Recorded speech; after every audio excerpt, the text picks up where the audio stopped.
This episode has been brought to you by Manscaped. The new Lawnmower 5.0 Ultra is every man's cheat code to look good, feel good, and turn the page on confidence this year.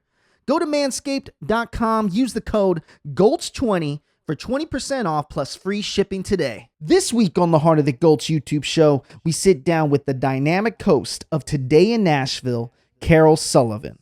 In today's Walk the Line episode, Carole gives us a behind-the-scenes glimpse at WSMV's Studio B as they film for Today in Nashville. Let's check out the episode.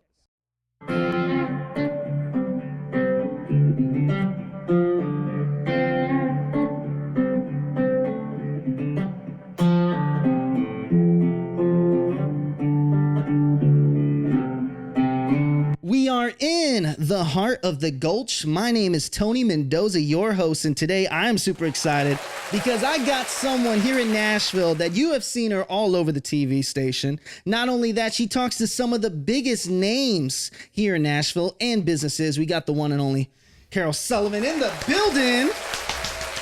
Wow, thanks for the applause, Tony. Well, you know what? Thank you so much for coming to my show. I love it. Listen, I'm surrounded by my favorite things. Nashville, beautiful signage. Nelson Greenbrier whiskey. It's the best. And figs, these plants. I'm a plant person, so thank you. Well, I appreciate you taking the time and coming over here after your day of filming. Absolutely. I mean, what was it like? So first of all, you guys don't release the footage until 2 p.m.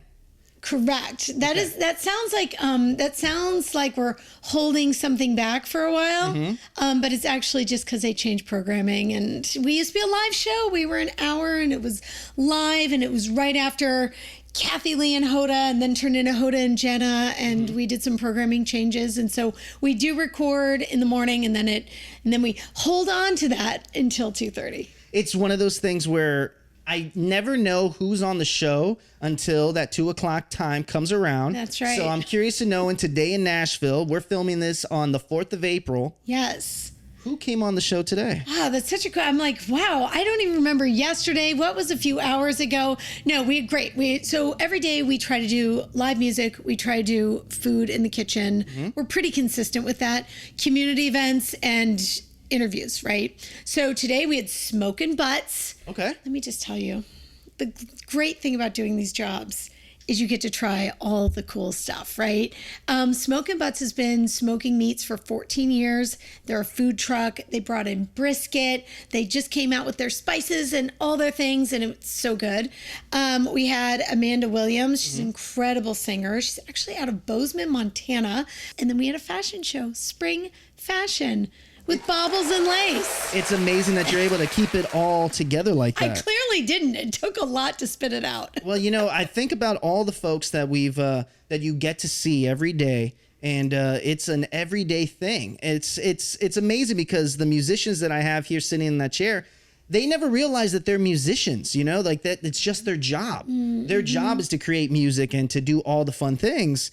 And same with your job. Your job is to meet some of the biggest movers and shakers and people of big influence in the city. So it's like, does it ever hit you where you're like, whoa, like every day I'm talking to someone of big significance? It does, actually. Yes, I do. It's not lost on me that it's one of the coolest jobs around. I mean, I really leave my life at home, which is chaotic, and lunches and breakfast, lunch, dinner, and the kids and the activities. And then I walk into this world and get to spend a few minutes with some of the coolest people around. I love that. Now, speaking about moving to Nashville, when did you officially move to this amazing city? So we're about 10 years under our belt. Yeah, right now. Yeah. Outside. So we were talking a little bit off camera, y'all. And I was trying to get the information prior to me coming on the show right now. But so where are you originally from, Carole? Yeah, I kept that secret from you. No, I said, we'll save it for the show.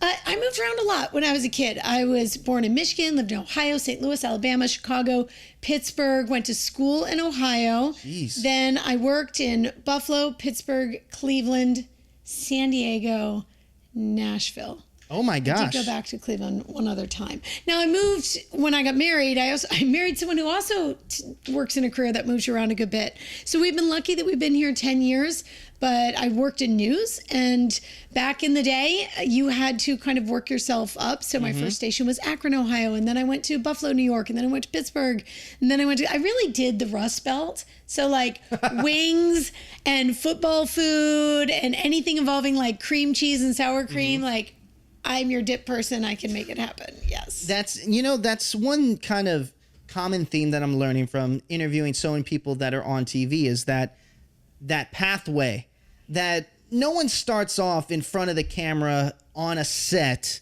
right? Like today in Nashville, they all start off from doing kind of the nitty gritty things, and everywhere from carrying a humongous, I can only imagine what the camera was like back then. Yeah, I didn't carry it. You didn't carry it? No, I'm real bougie. No, I'm old enough to be of the era where we had photographers. Yeah, so it was a tag team all the time, went out with photographers. And that's good, by the way, because we got shot at once.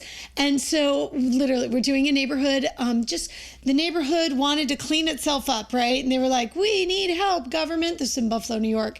And I'm talking to this nice lady, and she's got her friends, and we hear pop, pop, pop, pop. And I look over the fence, and there's a gun over the fence, and it's pointed at us. And it was the weirdest thing. I just looked at her and go, I'm sorry, we're going to have to stop. They're shooting at us. Oh my gosh. And we were just as calm as could be. And we're all just like, well, now we have to leave. We're leaving this story. We have to go. Crazy. I mean, that's another thing people don't realize is the line of fire that reporters are usually on. I mean, the line and the situations that you guys have to deal with, because the stories, tell me if I'm right or wrong here. When a reporter comes out into the city, it's usually to report on a story, whether it is from a death. It's controversial. There's usually two sides of things, even if it's an issue, right? So you're going to have some people who feel passionately on one way or another, or it's something violent. I think it's more dangerous now for some of the reporters, and I legitimately worry about, they call them MMJs. It stands for something, but it basically is you're out on your own, right? You're out on your own reporting on these things.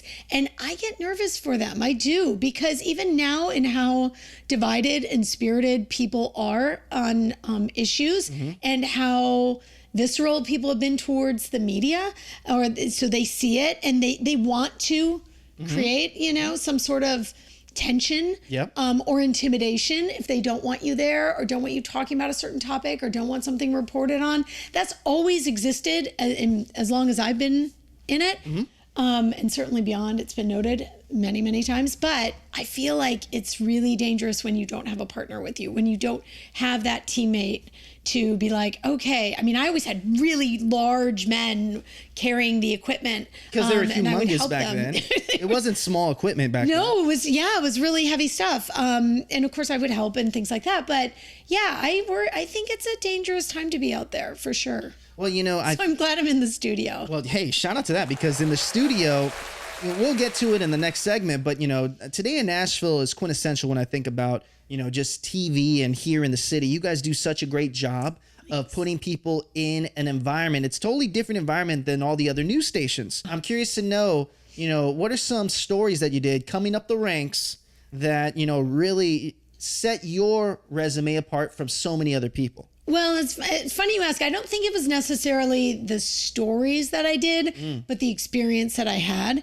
And so I worked as a reporter, just backing up. So I worked as a reporter, and I would go out and cover. And that's the cool thing about this job. That's why I wanted to go into it, because I'm legitimately curious and I like change. I'm very comfortable with change, things changing. So every day, and deadlines. Every day I'd get a new story and it had to be done. You're going to do this. You're going to cover quickly too. Same day.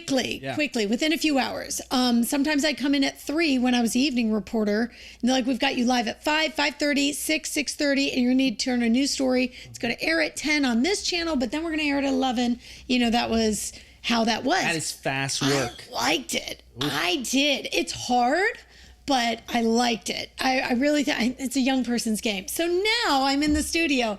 You still have that energy, though. What are you talking about? No, I definitely have the energy, but I don't have that. I don't have that news deadline. This is like a really enjoyable space. I'm highlighting people who are riding a great wave, oh, you've come out with your new restaurant, or oh, you've got your new book, or this community event is going on. People are willingly coming on the show, whereas a reporter, I'm finding people trying to get them. In fact, one of the greatest things is in this business is getting, and for you too, is getting people comfortable. Yes. In the uncomfortable. Yes. Like, these are comfy chairs. Yes, they are. The plants are lovely, the whole setting. But this mic, earpiece, cameras, lights, it's not a normal situation. Yep. And so the gift is being able to make people feel like, I can breathe here. I can be candid. I don't have to follow the script. The best is when you knock them off the script, and not in a malicious way, just in a like, I just want to see you. Well, I think about your personality. I think about your drive, because you have to have serious drive to make it in, TV, and not only TV, but just being in a news environment, because I would think there's a lot of politics behind news too. I'm not sure. Well, no, I think you have to be very driven. And I do talk to people who want to get into this industry, and I think it's so easy to send that email and just go, well, I sent it in, or I saw that job posting and I sent it in. You need to show that you're a little more tenacious than just hitting the send button. Mm-hmm. And that's very uncomfortable for some people to get through. I'm going to have to talk to this person. I'm going to have to try and approach them. I'm going to have to try another angle to get their attention. People do it, but you need to do it because that's your whole job, is having some tenacity. Would you say it's sales in a way? Because it's when we're on camera, right? The number one thing that I'm trying to do is make sure that we're able to deliver your story, right? Which is sales in a way, because you're selling who you are to the people that are watching this right now. I've never thought of it as sales. I hate sales.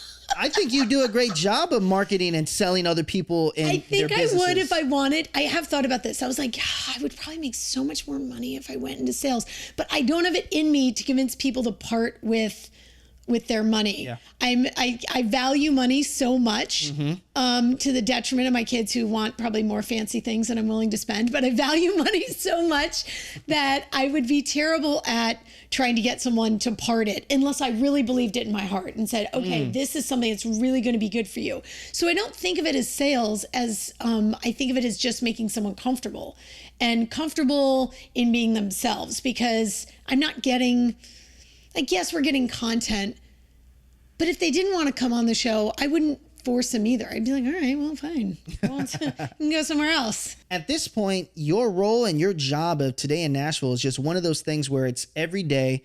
And do you ever get anxious anymore being in front of the camera? Do you get anxious doing the research? Because you research so well. Oh, thank you. And that is one thing that, if you're going to tell anyone's story, is that you got to get to know them a little bit.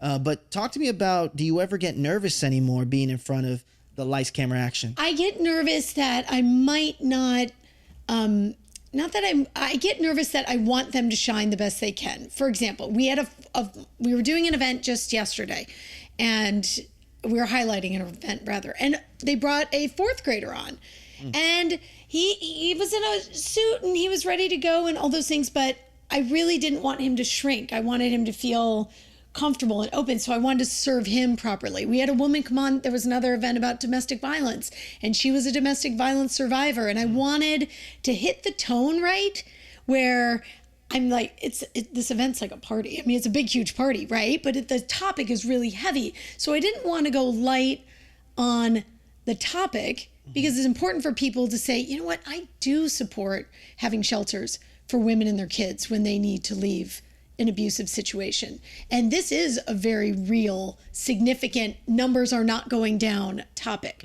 So I want to hit that. And then I want to be able to highlight, but still the fun of the event. Like, you've got a wall of wine and you're doing all these things, but you want to have that balance that you're like, that you recognize the mission and then you recognize the party. So I think in news, so important of hammering home these different stories that involve these topics, that I don't want to be light on it, because I know it's serious. Like, everybody knows that's serious when you bring those topics up. But in the format of our show, I want to give it the gravity that it needs, but the lightness as well. I think it's amazing. And not only that, I want to talk a little bit before we take our first break, thank our sponsors of the show.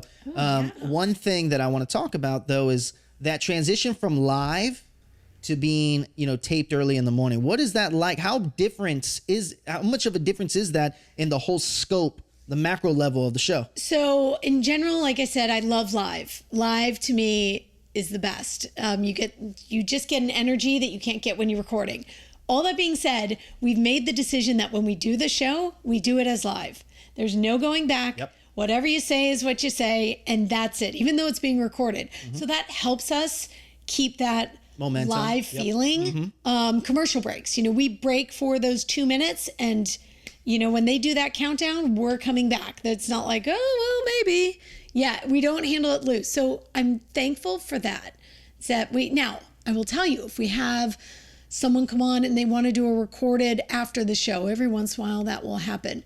Those almost always don't have the same energy as a live. And for the guest too, because the guest is, it's a different vibe of the studio, and they also are like, oh, okay, well, we're setting things up, we're getting things ready. There's not that quick pace. So yeah, the record right now is still the same as live because we treat it that way. Well, Heart of the Gulch wouldn't have breaks if I never went to Day in Nashville. I know that sounds crazy to think, but I saw from how you guys did everything. Did we just give an applause for commercial breaks? I love that. Well, applause to the sponsors out there. I love that. Is that a good segue? That's a good segue. Yeah, speaking of that, we're going to take a quick break. We'll come right back with Carole, and we're going to learn more about Today in Nashville and more about having an amazing family and being a mom of 3 and being able to kick butt every day. So we'll be right back after this. This episode has been brought to you by Manscaped. The new Lawnmower 5.0 Ultra is every man's cheat code to look good, feel good, and turn the page on confidence this year.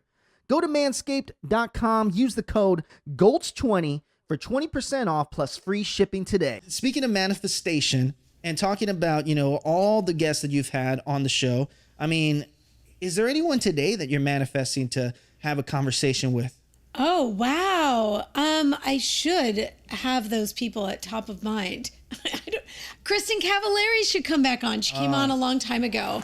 Man, she's doing great too. She is doing great. She's got her podcast. And so, yeah, we need to reach out to her and have her back on for sure. She has been on the show.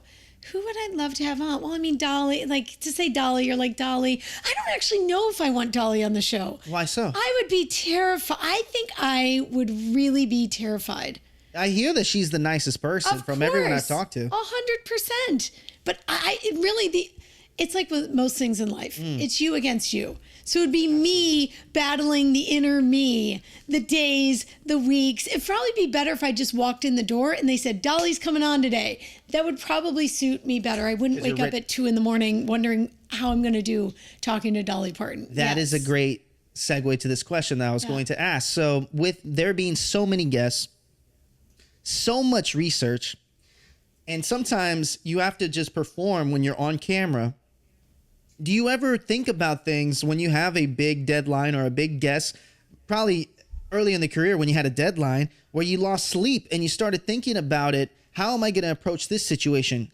Because I do it today with the show. Is like, how do I introduce the guest that's coming on? And I'll think about it before you're even in the door. I love how the mind works. It's usually those torturous thoughts happening around like 2:30 or 3 in the morning on a night when you really need a good night's sleep. Yes. So I like to think of things that I really need to do and things that I've failed to do, and then failures in general. All those thoughts like to appear around the 2 to 3 a.m. time period. It's very convenient. You ever get scared waking up at that time? I get scared all the time at that time specifically. Yes. I'm like, why am I? First of all, I'm normally a wonderful sleeper. So I love sleep.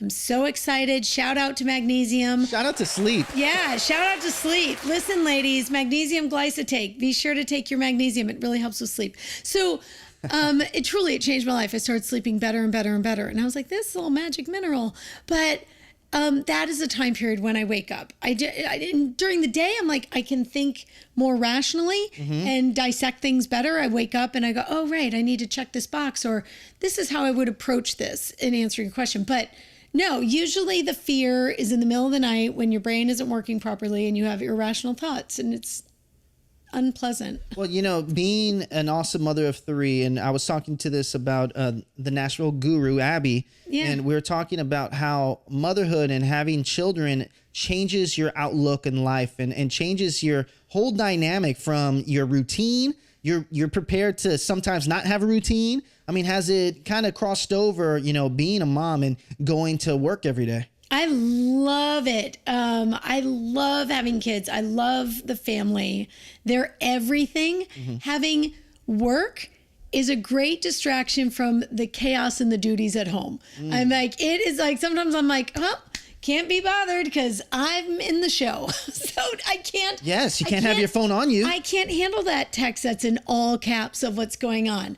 Now, the all caps text. That's a scary text to have. This just happened to me. You get used to it. But now my kids are now in that teen stage, which is really, really fun. All stages are fun, but the youngest ones, when you're a young mom and you're going to work, when you're a young parent, whether it's a mom or a dad, when you're a young parent and you've got your big day and then someone just threw up, like that stuff happens all the time. And you've just got to pivot and pivot and pivot. And I do think my job as a reporter prepared me very well for motherhood because I was very easy staying up all night because I used to work the early morning shift as well as late night shift. So lack of sleep, I was good with back in the day. The people come in today in Nashville, and is it like, I talk to people about doing these shows, like seeing The Wizard of Oz. So you remember the great Oz was behind his curtain. Behind the curtain, yes. He was doing all this beautiful things at The Wizard of Oz when you walk into the stage. Do they feel like when they see the behind the scenes of a live television broadcast, does it ever kind of make people feel like, oh, wow, this is how it's all operated? I think people really do appreciate being in the studio. That actually brings me a lot of joy. I will see connections happening in our green room. A lot of networking will happen in our green room. We've had couples that are together that met in our green room. But there is an energy and they get to see the audio board and they're seeing the sound check. And we have we're not wherever my phone is somewhere. We're not like TikToking or doing this. And listen, there's a space for that for sure. But we've got prompters and camera and studio lighting and floor directors and producers and audio engineers. The team is what keeps everything rolling there. But it's a real thing. It's like, oh, this is really how broadcast is done. Not streaming is done. This is how broadcast is done. And we still do it. I mean, we move our cameras. They're not robotic cameras, we move them. And the reason we move them too, A, they're old. B, big is we have so many people moving, we can control when we're moving them. So so they're no one's tripping or falling or a robot. What I realized with WSMV, the studio, is that you guys have your own wing.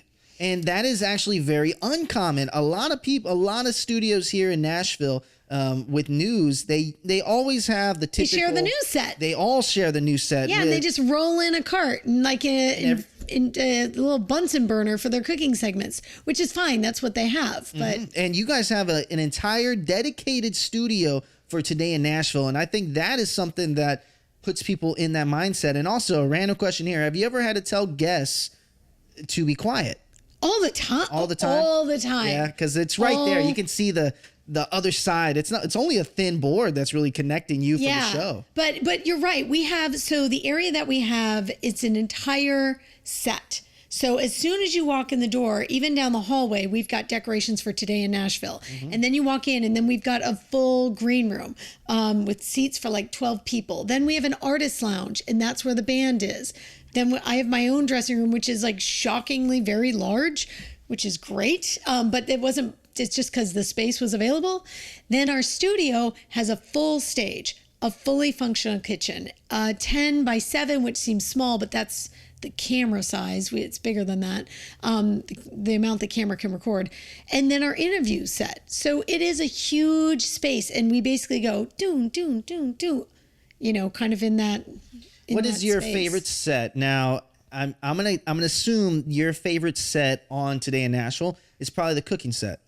Well, it's my favorite place to be. Yeah. I mean, that's a gift. First of all, if for no other reason, if you have any interest in cooking, you should be watching Today in Nashville. Absolutely. Because the chefs who come on every day is like a cooking class. The best of the best. So every great restaurant in Nashville, the chef is literally there with you developing something. yeah, showing us like, and it could be very nuanced. Like you have to pay attention where they just say one thing and you go, oh, wait, hold on, let's back up. You just said to do this. This is an interesting pro tip, a technique on how to make something really, really good. So every day it's like a cooking class. And I grew up, but my cooking evolution came from Food Network back when they used to cook. You know, it was so exciting. I was like, oh my gosh, I had no idea it was so easy. That has changed. That has changed so completely. much. It's now shows. It's competitions and there's a space for that, but boy, did it serve me. Who's your Younger favorite? version of me.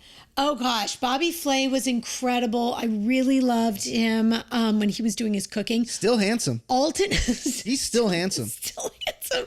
Alton Brown was the ultimate food nerd. He would tell the science behind the food on like why you want to salt this 2 hours before you put it on the grill.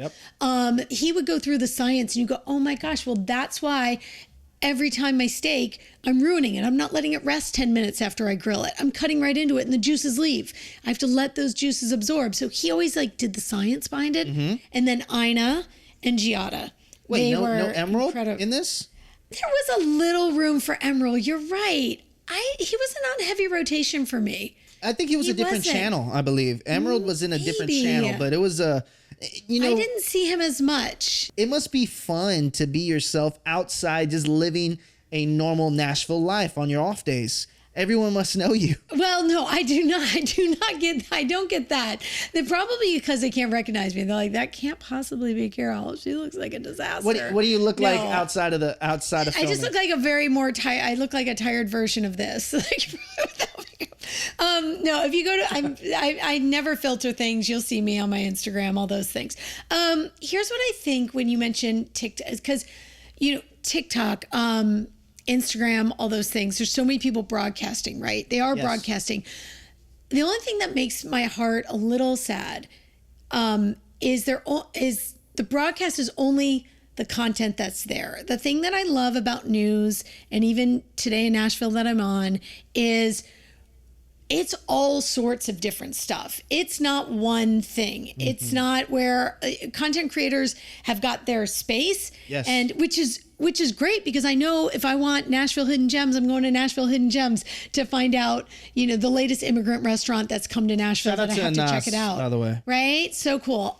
He's so great, and I love that. But I do think as I see my kids as consumers, that they don't get a broad range of perspective or things to do too, because they're so focused on the algorithms and that's what they're seeing and that's what people see. And so that's why I think news serves a place. That's why I think Today in Nashville and the other lifestyle shows that are out there have a place that's important to watch because your algorithm is only going to keep showing you things that you think you're interested in. You don't even know what you are missing. You don't even know the interesting thing that you're not seeing because it's only here.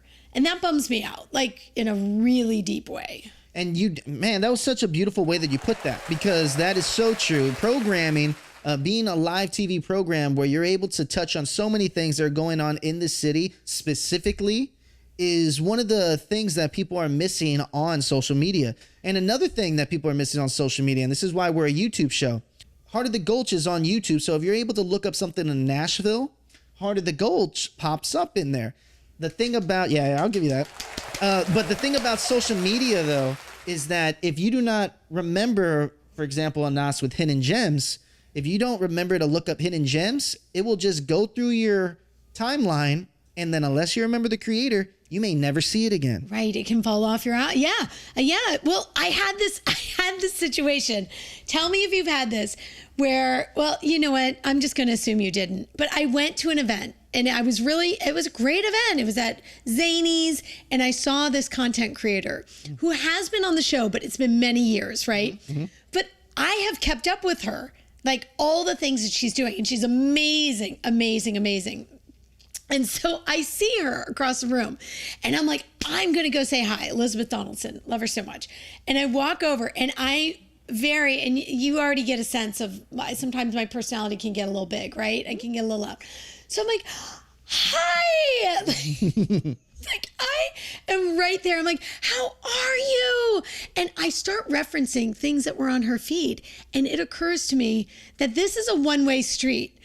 She is very high on my algorithm and I am probably not on her. She was wonderful and generous and all the things, like she couldn't be nicer, but I am like, oh my gosh, I'm that person where I think I'm having or like some sort of relationship. Yes. Because we had met before and we had interacted before, but we don't have like, we're not texting. Exactly. I don't have her digits. Like we're not doing these things. I was like, oh, right. This is my virtual relationship. This isn't actually a wow. You know, I think people think the same way when they meet you though. And me. I think that there's folks that are religious. There are. What are you talking about? There's people that religiously watch Today in Nashville and have seen you, got a sense of your personality where you must have seen them. I never think of it that way. Yeah, when they meet you, they feel like they're seeing a friend. Yeah. Oh gosh, I was so excited. It was very funny. Have you had that happen where you've like, I talked about this a few times, but like, you know those teachers when you go to school and you never see a teacher out in public and you never even know they exist in the real world except at school? Then they're buying produce and you're like, you eat? Have people done that to you? You're out of the studio? You can leave? You're out of the studio? That's not the dungeon? You know what? No, not quite in that sort of shock, but I do have people who are really kind. Yeah, who come up. Yeah, I can't think of a really weird scenario. Yeah, no, it's been pretty standard issue. Is there any standard issue questions that people ask you about the show that you've answered a million times? Because speaking of people that are answering questions, you're going to have to answer some questions. I know, that makes me nervous. I'm much more comfortable asking the questions than answering the questions. No, I don't get too many. It's really just pleasantries in general. Yeah. You know, I always feel bad for the weather people because like they can't go anywhere without them being like, how was the weather? Or that storm didn't hit, or you said it was going to rain, or what's what? I mean, weather, they really roll with it. They handle it so well, but I feel like that's got to just be all the time. All the time. And not only that, there's a lot of misconceptions that people have for anyone that's in media. But speaking of that, we got a section on a show called Crowd Noise. We're going to take a quick break and we'll come back and you will hear 2 questions that I got for you in your ear. You ready to go? All right. Perfect. Oh.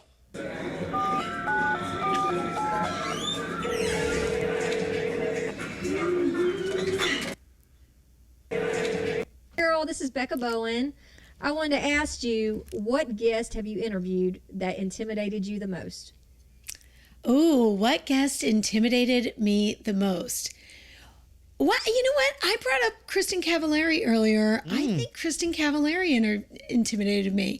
Not because of her, but because I'm such a goof that I watched her on Laguna Beach and the Hills, and my husband would even watch it. In fact, I distinctly remember my husband coming home from work and he would say, he's like, I've got to be the only NFL coach that literally rushed home so I could, because you had to watch it. It didn't stream. You had to watch it in time. Yes. He's like, so I could watch the Hills with you. I was like, I know, I love it. I was like, oh, goofy. Really? So it was kind of that situation where you had so much information about her that it was like hard to put 5 minutes together. You nailed it. Sometimes the more I know, it's the worst. 100%. I do a terrible job. 100%. If I not over prepare, but if I'm like too invested in many different ways, I don't think I give as good of an interview because I'm too in there and I don't think it's as good. Yeah. I want, for me professionally, that would be a huge victory for me to get over that hurdle and feel like I've got great depth with someone and fan and all that, and I hit it out of the park. That would be like the world's best day. I mean, there must be times where you're asking the question that you genuinely want to ask a guest, but you realize that the people that are watching it online and on TV, that's such a far out there question. Yeah, it's like an inside baseball. Like, yeah. Here's my personal question to you. Will you please answer it? Yes, I have. I mean, that to me, it's like soul crushing when I go there. So I try not to, but if sometimes not having a great connection or a personal investment is much better. I'll have a more broader scope. I do a better job. I wish that wasn't the case. I try to say this, and tell me if you like this analogy here. So everybody, like, for example, your interview right now, I treat it like a bubble, right? And you're in the middle of this bubble. And the farther we go out, you know those tree graphs, the farther bubble that we go out, this is what's most relatable to people because it's talking a very general topic like food. Sure. But as an interviewer, you have to do a great job to talk about food, but then bring it back to the original bubble. Do you ever view it like that where you're having a great conversation? It's only about a 5-minute conversation on Today in Nashville. Short. Yeah. And that's the thing. Some people have a lot of things to say and you've got to really cram it in to a short period of time. How do you know when to not overstep from their interview? How did you start to gauge that out? You mean not step on them or not go so far in? Usually time is a great way to rein it in. Well, yeah. I don't have that much time. Well, I would think that they rant a lot, right? Because they're trying to get as much information they want, but also you're trying to direct. So there's got to be a lot of crossroads that just constantly hitting each other. Sometimes I do have to interrupt, which I don't want to do, but I know that we only have 45 more seconds to get to the point of not the point of the story, but the point of the event or the book signing that they're here for or something. You know, those I've kind of got to rein it in. What's your thing? What is your I don't have a thing, but I will just do it. I will just like very boldly or I find even the smallest pause. I'm listening very, very closely and I'll go, ugh, and I kind of like take the end of their sentence and bring it into this sentence. And on that point of blah, here's why you need to do this. I really try to hone in on even the smallest pause. That is so, like I said, that's a skill that people do not even realize that you have to pay attention to. So next time you guys are watching Today in Nashville, listen to when Carole's cutting someone off. No, it's when you're directing. You're directing. Yeah. No, you do. You've got to, and sometimes you'll have 3 people on the couch. God, that sounds crazy. 5 minutes, y'all. And it's great. And sometimes it's 3.5 minutes. 5 minutes is our cooking. Other ones are shorter. I know it's so painful sometimes, but we'll have 3 guests and one is leading the charge, which is great. Yes. Because you need that person. Mm-hmm. But then I've got these other 2 people who've taken the time and they've come in. So I'm like, let's get them in the mix. Let's get them in the mix. What is, before we go into this next question here, a question that I have around that is what is the best for the folks that are looking to be on Today in Nashville? What should be their checklist to have the most successful 3 minutes on the show? Oh, land the plane. Land the plane, land the plane, land the plane, which means get to the point, finish your thought and be succinct about it, right? And just deliver it. But I got to own on that. I asked just a couple weeks ago and it tortured me. Yes, I woke up at 2 a.m. thinking about it. I asked someone the question, tell me your story.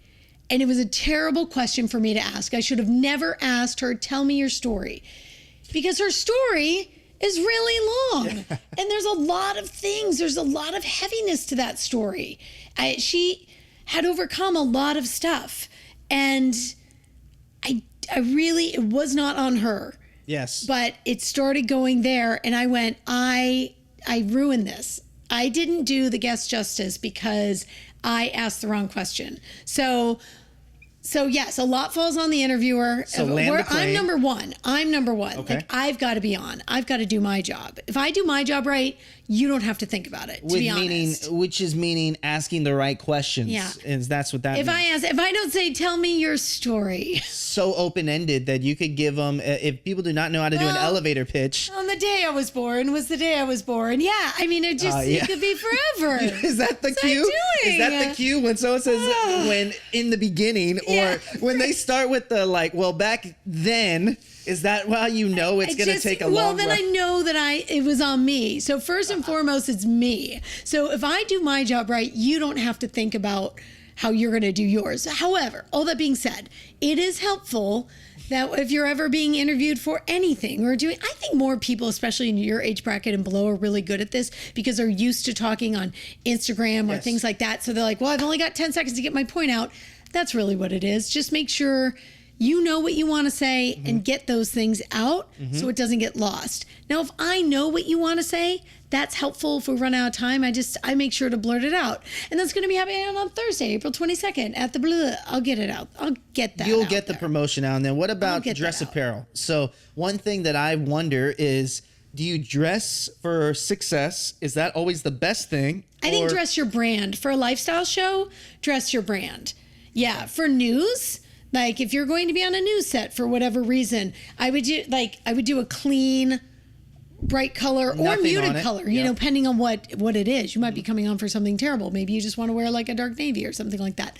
But I think be your brand tends to serve people well. It used to be back in the day, like don't wear patterns or things like that. And there was a reason for that.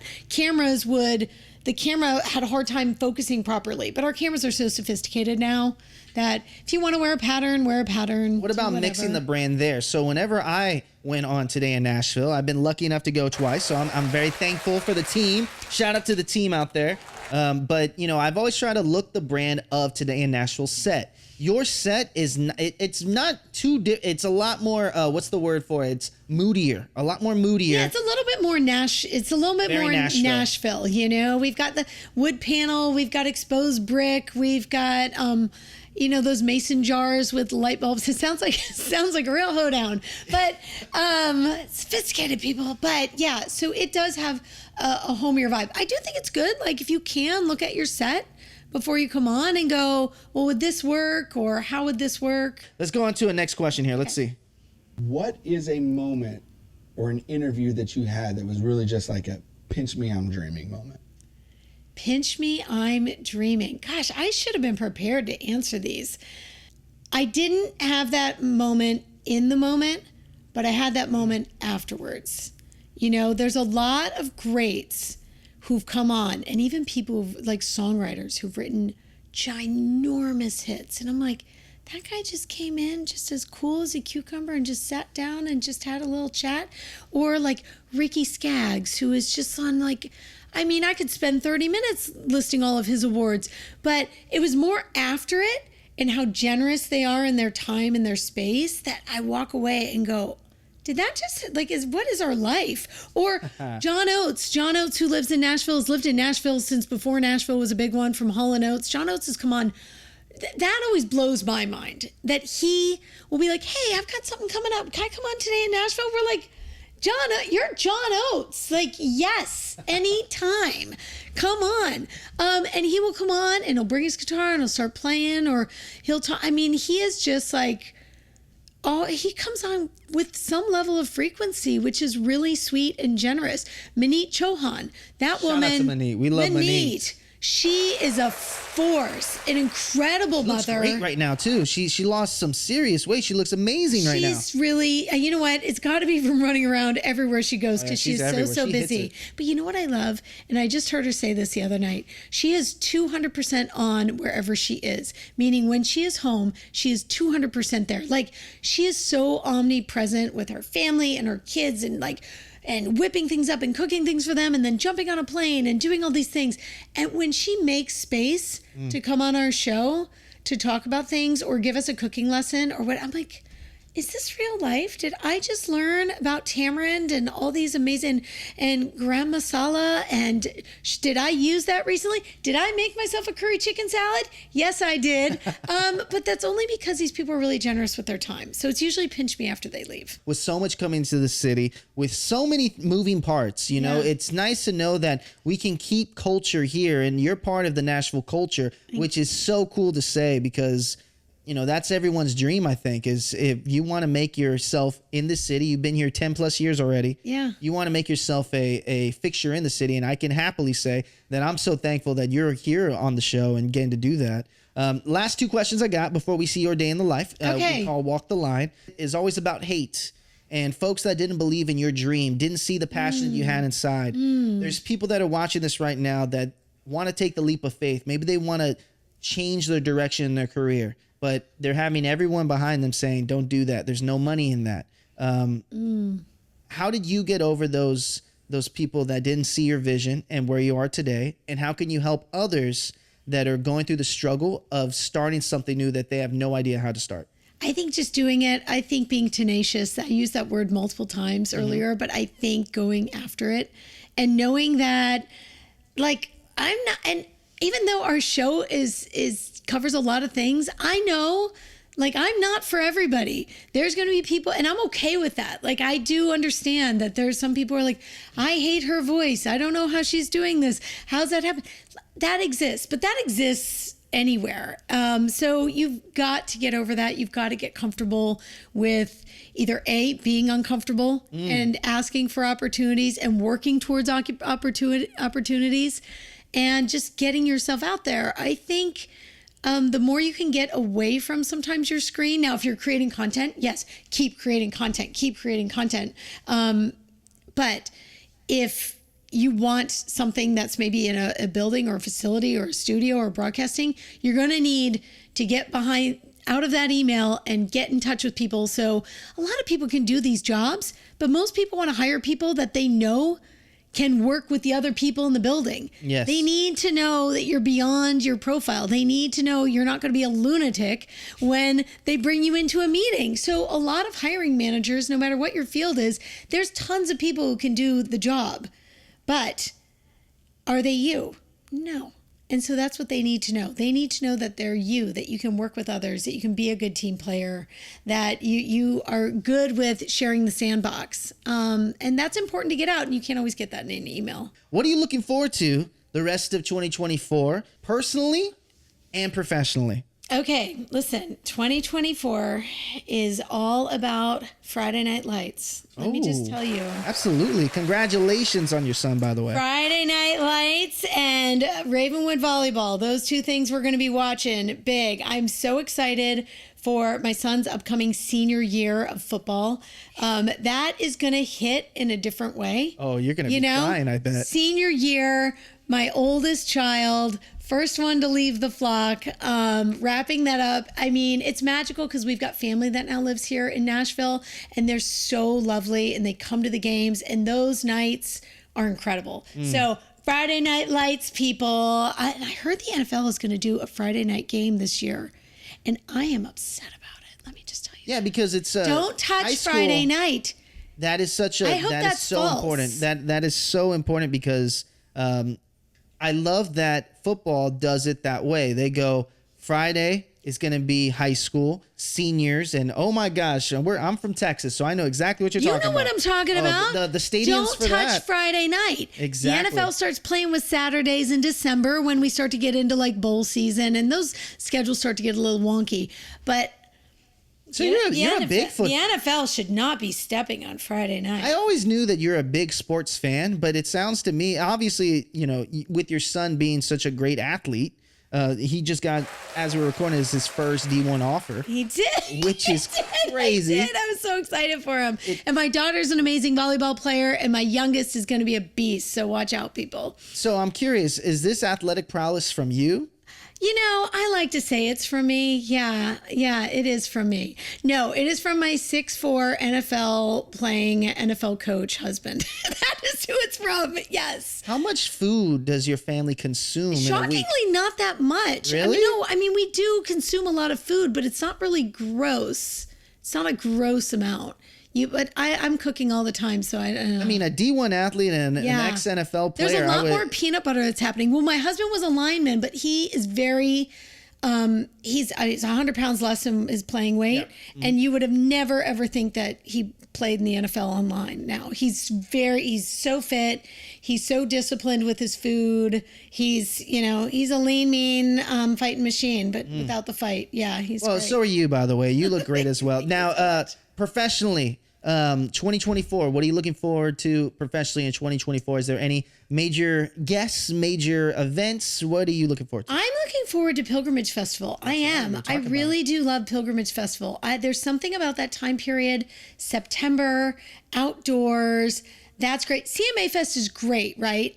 But I'm sweating bullets. It is Sweat Fest is what CMA Fest is. To me, it's great. It's enjoyable, but physically, it's unpleasant for me. So Pilgrimage, it's that fall crisp. You're out at the farm at Harlansdale. It's just great. Well, you know what? I love that you said that and you shouted them out. Now we're gonna see your day in the life. Your what we call this section is called the Walk the Line, just like Johnny Cash. But the way that you set it up is you look straight into that camera right there. You say your name and you say, "This is how I walk the line," and then we see your day in the life. You ready to rock and roll? Ready. All right. After the applause here, in 3.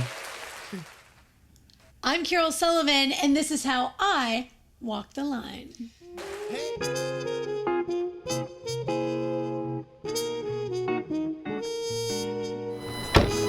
Good morning. Come on in. Come on up at Studio B.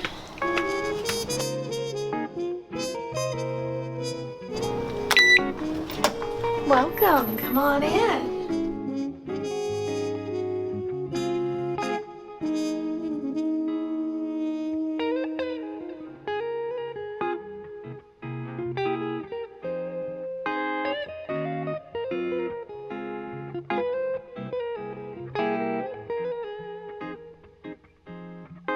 All right, check out our wall of fame. We actually had to go to a second wall, so we put the other one here. I mean, there's like so many Grammy Award-winning artists. These are just performances on our stage. So incredible. So many big names. So many. First things first is I'm going in here. Hey. I'm gonna put on my face and clothes. No, the thing. 1, 2, check. Gotta go put myself on. Get out of here. Bye.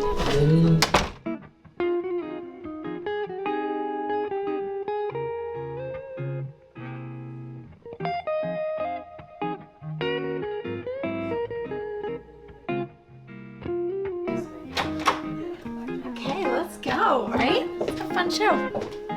Let's go through like our giving back to feeling The Pet of the Week full screen. Oh, for stage or for demo? Okay. Yeah. Okay, so we're about to shoot a promo. This airs in the newscast before Today in Nashville. So it'll air maybe 4 or 5 times before the show. So we're gonna do it so good. Toasting Nashville is here. We're gonna talk about their wellness-centered meals. Yum. Plus a variety show coming to the Franklin Theater. Jason Coleman, Mandy Barnett. They're gonna perform Patsy Cline's hit Crazy. Treating pain with the Wellness Center of Franklin, and how eating an order of fries at McDonald's gives back in a big way. We'll see you today at 2:30. Awesome. Thank you. We'll bring it out between those two. Happy Tuesday. This is Today in Nashville. So glad you're with us. I'm Carole Sullivan. Today's show, we're going to talk about giving back to local schools by eating some fries. Why not? McDonald's is talking all about their new program they have going on. What a tasty benefit, right? Plus, from giving back to feeling a whole lot better, so many, in fact, tens of millions of people suffer from pain.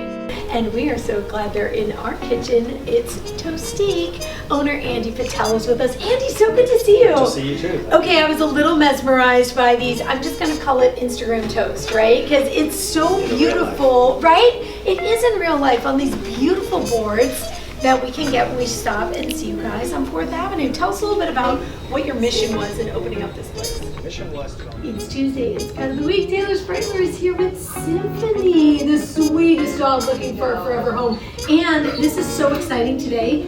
Scouts is sponsoring Symphony's adoption. Yes.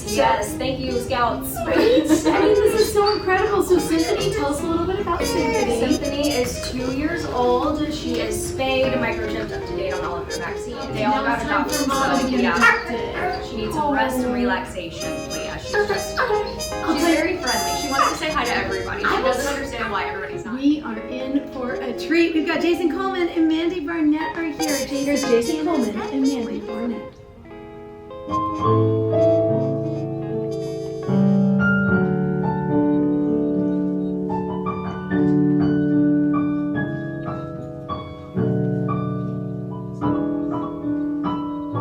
Crazy, I'm crazy for feeling so lonely.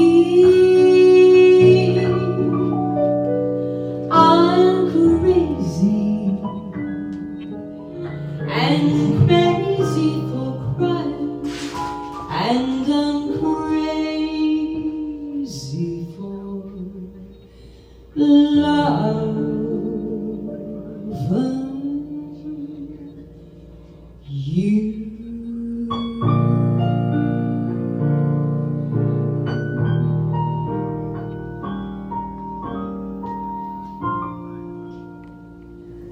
what we do Monday through Friday. Now we record in the morning, it airs at 2:30 and overnight on WSMV4. So be sure to watch us. We love that so much. Of course, it always lives on the web. Glad you got to see a little behind the scenes here, a little BTS. We don't get to do that around here like ever. I think this is the first time. So thank you for being with us, and don't be a stranger. Come visit us here on Today in Nashville.